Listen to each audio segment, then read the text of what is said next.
Ayan guys, ito yung mga nakuha nating hinog na papaya. So ito yung mga tinukanan ng ibon at ipapakain natin sa mga manok at pato.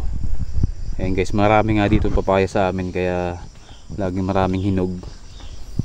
So ito yung mga may tukanan ng ibon. So malalaki nga itong papaya na to. So yung iba kinakain namin pag wala pang sira. Yung kagaya niya ng laki. Ito, sobrang hinog na. Kaya pinapakain ko na lang sa mga pato saka manok. Ayan guys, bibigay natin. Pakita ko sa inyo. Ayan. Dito yung ating manukan. So hindi pa tayo tapos magbubong. O ayan pa. Dami pang kulang. So, sa ating ikalawang manukan.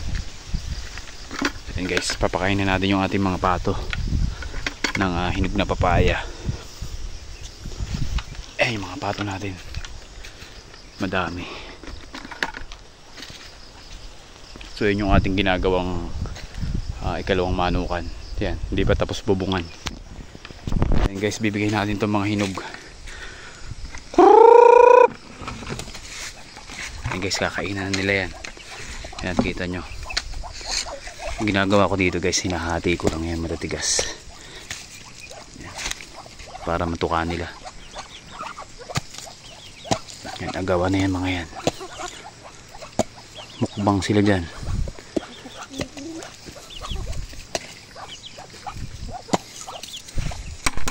Yan, lapitan na yung mga pato.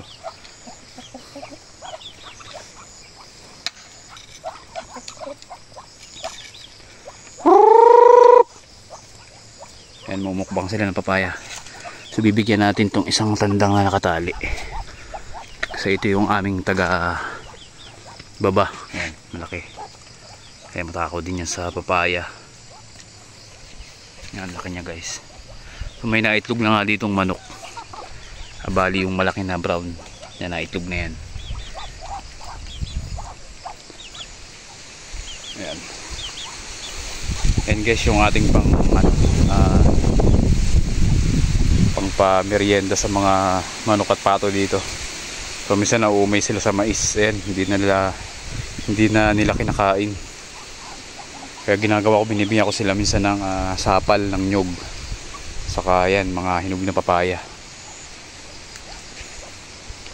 So nandun yung ating bagong anak ng kambing. Ayan, nilalamig. Ayan, nilagyan natin ng So ayan guys, magbububong ulit tayo. Ayan, yung ating pambubong pa ng mga anahaw. Ayan guys, salamat sa panonood. Happy farming.